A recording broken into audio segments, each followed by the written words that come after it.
राधे राधे, जय Shri Krishna. Rupees is dying, joke नहीं है, सच है। जल्द ही $1 की कीमत 100 रुपीज हो सकती है। रुपीज इज फॉलिंग, रुपीज सस्ता हो रहा है और डॉलर महंगा। Indian rupee hits a record low of 84.7 against the US dollar. The Indian rupee hit an all-time low against the US dollar. The withdrawals from foreign investors have hit the currency, leaving the Indian rupee weaker and the US.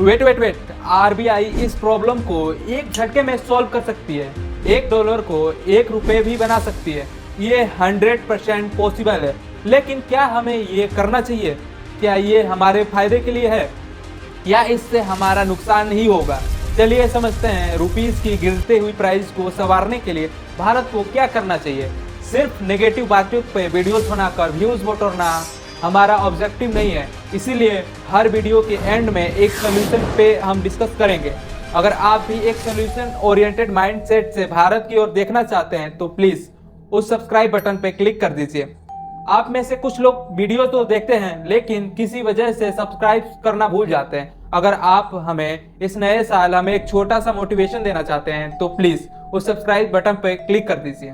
ये आपके लिए तो free है लेकिन इससे हमारी बहुत ज्यादा हेल्प हो जाएगी। चैप्टर 1, महंगा का इम्पैक्ट। डॉलर महंगा क्यों हो रहा है? कॉम्प्लेक्स सवालों के जवाब अक्सर आसान होते हैं। डॉलर महंगा हो रहा है क्योंकि लोगों को डॉलर चाहिए, दैट्स इट। ये चैट देखिए, 54% एक्सपोर्ट इनवॉइसिंग डॉलर में होती है, 58% ग्लोबल फॉरेक्स रिजर्व डॉलर्स में है, 88% फॉरेन ट्रेड ट्रांजैक्शन में डॉलर इस्तेमाल होता है। डॉलर महंगा होता है क्योंकि डॉलर की डिमांड बढ़ती है और डॉलर की डिमांड बढ़ने का सबसे बड़ा रीजन है डोनाल्ड ट्रंप। जब से डोनाल्ड ट्रंप जीते हैं तब से डॉलर की प्राइसेस बढ़ने लगे। क्यों? महंगा की वजह से। मेक अमेरिका ग्रेट अगेन, इस पॉलिसी की वजह से सिर्फ रुपी ही नहीं कई सारी करेंसी पे इम्पैक्ट हुआ है। ट्रंप चाहते हैं कि अमेरिका में इन्वेस्टमेंट बढ़े, इनकम टैक्स कम हो और फॉरेन वर्कर्स को नहीं लोकल्स को जॉब मिले। ट्रंप चाहते हैं कि दुनिया भर के इन्वेस्टर अमेरिका में आए, अमेरिका में पैसे लगाएं और अमेरिकन प्रोडक्ट्स को खरीदें, जिससे अमेरिका में जॉब्स बढ़े, अमेरिका की इकोनॉमी बेहतर हो और अमेरिकन ट्रेड्स बढ़े। साथ ही साथ वो चाइना से आने वाले प्रोडक्ट पे बहुत हाई टैरिफ लगाने वाले हैं और वो भी कितना पता है? 60% से लेकर 100%। The higher the tariff, the more likely it is that the company will come into the United States and build a factory in the United States so it doesn't have to pay the tariff. यहाँ focus उनके last word पे कीजिए। Company America में आएंगी। महंगा की वजह से इन्वेस्टर का कॉन्फिडेंस अमेरिका में बढ़ेगा या नहीं पता नहीं, लेकिन बाकी देशों में कम जरूर होगा। आप ही सोचिए, अगर वो अमेरिका में फैक्ट्री लगा सकते हैं तो बाकी किसी देश में फैक्ट्री क्यों लगाएंगे? तो चलिए डेटा देखते हैं। किसी भी सेक्टर में देखो तो दुनिया भर की सबसे बड़ी कंपनी में अमेरिकन कंपनी होती है। दुनिया भर की 44% रिचेस्ट फाइनेंस कंपनी अमेरिकन है। दुनिया भर की 65% richest health care companies American है। दुनिया भर की 73% टेक कंपनी अमेरिकन है। अमेरिकन कंपनी की स्टॉक मार्केट की कैप दुनिया भर में आधे से भी ज्यादा है। अमेरिका डोमिनेट द वर्ल्ड, ये एक सच्चाई है और ट्रंप इस डोमिनेंस को और भी बढ़ाना चाहते हैं। वो खुद एक बिजनेसमैन पहले हैं और पॉलिटिशियन बाद में। तो वो समझते हैं कि जीतने के लिए 2 तरीके होते हैं, एक खुद पावरफुल बनो जो वो ऑलरेडी है, और दूसरा बाकी के देशों को पावरफुल बनने से रोको जो वो करेंगे। And that's the reason why investor China से पैसे निकालकर अमेरिका में इन्वेस्ट कर रहे हैं, यूरोप से पैसे निकालकर अमेरिका में इन्वेस्ट कर रहे हैं। इसी तरह से इनकम टैक्स कम करने से और H1 वीजा कम करने की वजह से लोकल पॉपुलेशन को अमेरिका में कॉन्फिडेंस बढ़ रहा है और ये अमेरिका के लिए गुड न्यूज जरूर है लेकिन पूरी दुनिया के लिए है बैड न्यूज, क्योंकि इससे US डॉलर तो स्ट्रॉन्ग होता है लेकिन बाकी के देशों की करेंसी वीक हो जाती है। US डॉलर एक करेंसी नहीं, एक वेपन है जिसे हम इस वीडियो में एक्सप्लेन कर रहे हैं, क्योंकि डॉलर का इम्पैक्ट ग्लोबल ट्रेंड पर होता है जिसे हमने इस वीडियो में एक्सप्लेन करने की कोशिश की है। लेकिन डॉलर का इम्पैक्ट ग्लोबल ट्रेड पर होता है, इन्फ्लेशन बढ़ता है, लो इनकम देशों पे असर होता है और अमेरिका और शक्तिशाली होते जाता है। और ये सारी बातें हम इस वीडियो में कवर करने की कोशिश कर रहे हैं। लेकिन एक करेंसी की वैल्यू डिसाइड कौन करता है? Chapter 2, the currency myth. दुनिया में एक मिथ है कि अगर एक देश की करेंसी महंगी है तो वो देश स्ट्रॉन्ग है फॉर एग्जाम्पल कुछ समय पहले आप लोग न्यूज देखे होंगे कि बहरीन के दिनार की वैल्यू क्या है पता है आपको? $2.6, 227 रुपीज पर दिनार। लेकिन अगर मैं कहूं कि बहरीन को आप दिखाओ तो आप में से 99% लोग दिखा भी नहीं पाएंगे। बहरीन यहाँ है, इतना छोटा, बेंगलुरु के साइज का। सिर्फ करेंसी महंगे होने से बहरीन अमेरिका से स्ट्रॉन्ग बनेगा क्या? डॉलर से महंगा होना आपकी करेंसी को महंगा बना सकता है, लेकिन आपके देश को स्ट्रॉन्ग नहीं बना सकता। और इसका इनवर्स भी सच है। डॉलर से सस्ता होना आपकी करेंसी को तो सस्ता बना सकता है, लेकिन आपके देश को कमजोर नहीं बना सकता। Condition apply. $1 खरीदने के लिए 157 जापानीज यंग देने पड़ते हैं। $1 खरीदने के लिए 1400 कोरियन वोंग देने पड़ते हैं। $1 खरीदने के लिए 23,000 वियतनामीज डॉलर देने पड़ते हैं। रुपीज से कंपेयर करें तो आज की घड़ी में 86 rupees is equal to $1। But does it mean कि जापान या कोरिया, वियतनाम या भारत से गए गुजरे देश है? ऑन द अदर हैंड $1 खरीदने के लिए 68 अफगानी एन देने पड़ते हैं। इसका मतलब ये नहीं होता कि अफगानिस्तान भारत से स्ट्रॉन्गर इकोनॉमी है। इसे कहते हैं एक्सचेंज रेट मिसकंसेप्शन। एक एक्सचेंज रेट डिसाइड कैसे होता है?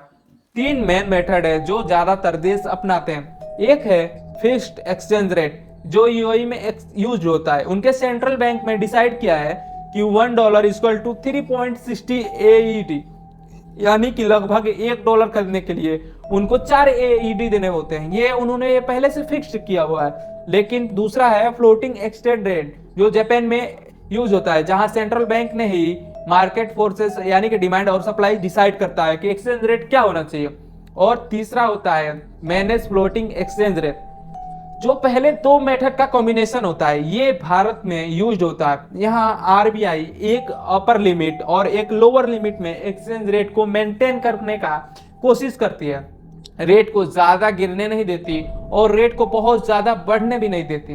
अब डॉलर के प्राइसेस बढ़ रहे हैं तो आरबीआई अपने रिजर्व में से डॉलर बेचना स्टार्ट करेगी ताकि मार्केट में डॉलर्स का सप्लाई बढ़े, या फिर इंटरेस्ट रेट कम करेगी ताकि इन्वेस्टर के लिए इंडिया में इन्वेस्ट करना आसान हो जाए।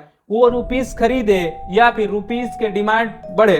यानी कि अगर आरबीआई रुपीस की डिमांड बढ़ाने की कोशिश कर सकती है या फिर मार्केट में डॉलर का सप्लाई बढ़ाने की कोशिश कर सकती है। यहाँ कोशिश इस वर्ड को याद रखिए क्योंकि उस पर वीडियो के एंड में आएंगे। चाइना का एग्जांपल लेते हैं। चाइना ने 2015 साल में जानबूझ के अपनी करेंसी 3% घटाई थी क्योंकि चाइना चाहता था कि उनके प्रोडक्ट वेस्टर्न देशों में बहुत सस्ते रहे ताकि वो बहुत ज्यादा खरीद ले और उनके ट्रेडर्स को फायदा हो। करेंसी की वैल्यू जानबूझकर कम करने से उन्होंने अश्योर किया कि बाहर की कंपनी चाइना में ही मैन्युफैक्चरिंग कंटिन्यू करे। वो उनके लिए तो अट्रैक्टिव रहेगा ताकि वेजेस कम ही रहे। अब तक तो हमने समझा कि डॉलर की प्राइसेस बढ़ क्यों रहे। करेंसी की वैल्यू डिसाइड कौन करता है, और करेंसी सस्ती होना ये देश के वीकनेस का इकलौता रीजन नहीं होता। यहाँ मैं हमारे इकोनॉमिक पॉलिसी को डिफेंड बिल्कुल नहीं कर रहा, क्योंकि ऐसा मत समझिए कि डॉलर महंगा होने से आपको कोई फर्क नहीं पड़ता। चैप्टर 3 बढ़ते हुए डॉलर का इम्पैक्ट। पैसा क्या है? पैसा तो पैरों की धूल है, सब मोह माया है। अब आप सोचेंगे कि हम तो ठहरे सिंपल लोग, ना ही हमें अमेरिका जाना है ना ही हमें इंपोर्टेंट चीजों का शौक है, तो डॉलर महंगा होने से हमें क्या फर्क पड़ता है? फर्क पड़ता है क्योंकि हम सब पेट्रोल तो खरीदते हैं ना, और वो भी कितना पता है?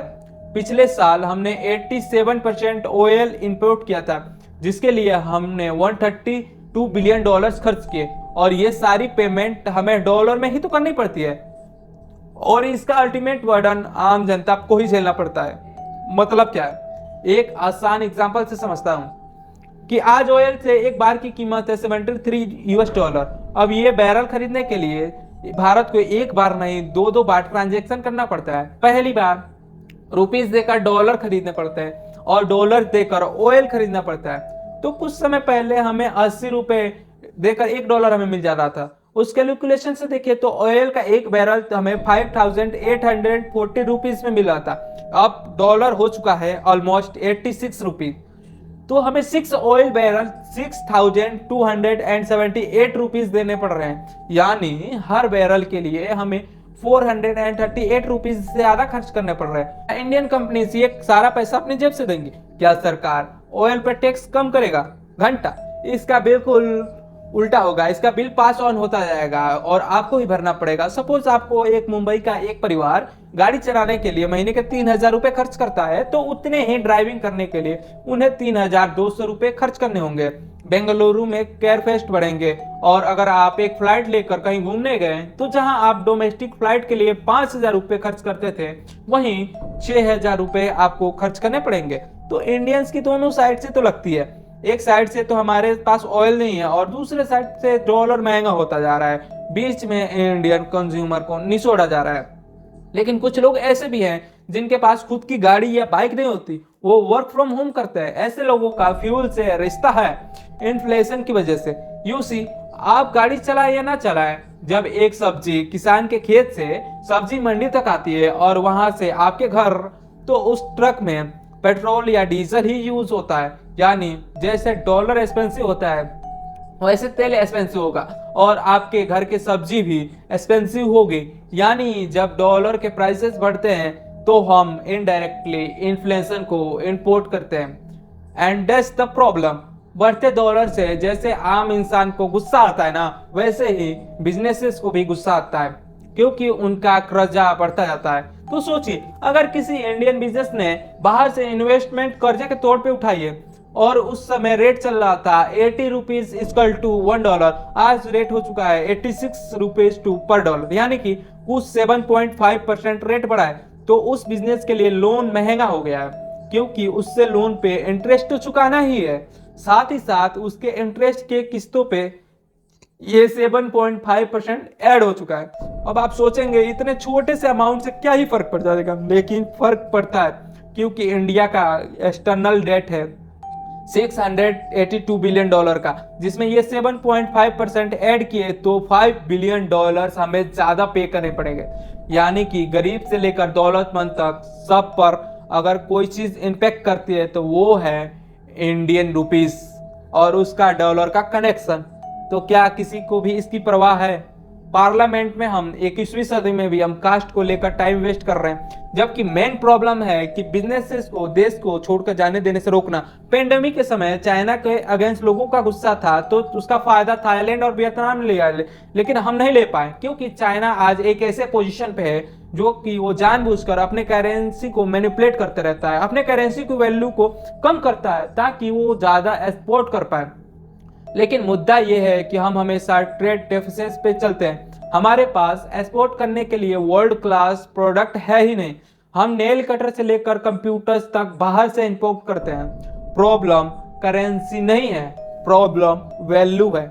जब हमारे देश के पास दूसरे देश को देने के लिए वैल्यू ही होगी, जब दुनिया भर में इंडिया प्रोडक्ट का डिमांड बढ़ने लगेगा, तो इंडियन रुपीस की वैल्यू ऑटोमेटिकली बढ़ने लगेगी और फिर धीरे धीरे मार्केट फोर्सेस की वजह से डॉलर सस्ता होगा। Chapter 4 $1 equal to 1 rupees. Video की शुरुआत में हमने कहा था कि आरबीआई इस प्रॉब्लम को एक झटके में ऐसे सोल्व कर सकती है। कैसे? 100 रुपीज में से 2 जीरो हटाकर इसे रीडिनोमिनेशन कहते हैं। टर्की ने 2005 में यही किया था, जब उन्होंने 1 मिलियन लीरा को 1 लीरा कहना चालू कर दिया। इनफैक्ट भारत में भी पैसा आना ऐसे छोटे छोटे डिनोमिनेशन हुआ करते थे। आज 25 पैसे का कॉइन भी नहीं है और 25 पैसे में आने वाली कोई चीज भी नहीं है। तो अगर कल जाकर आरबीआई डिक्लेयर करती है कि आज से 100 rupees equal to 1 super rupees, तो बात खत्म हो गया, $1 इक्वल टू 0.86 रुपीज। लेकिन इससे आपके और मेरे प्रॉब्लम सॉल्व नहीं होंगे, क्योंकि प्रॉब्लम करेंसी एक्सचेंज रेट है ही नहीं। प्रॉब्लम है पीपीपी, यानी कि परचेसिंग पावर पैरिटी। ये एक इकोनॉमिक थ्योरी है जो मानकर चलती है कि overall of period of time different देशों में आइडेंटिकल गुड्स की प्राइस सेम होनी चाहिए। एक बर्गर का एग्जांपल लेते हैं। एक बर्गर अगर जो आपको इंडिया में 50 रुपए में मिलता है और वही बर्गर $1 में यूएस में मिलता है, तो 50 रुपीज इक्वल टू $1, ये रेट आइडियल है। लेकिन प्रॉब्लम ये है कि आज भारत में सैलरीज अमेरिका के मुकाबले 1/8 है और कॉस्ट ऑफ लिविंग अमेरिका के मुकाबले 1/4 है।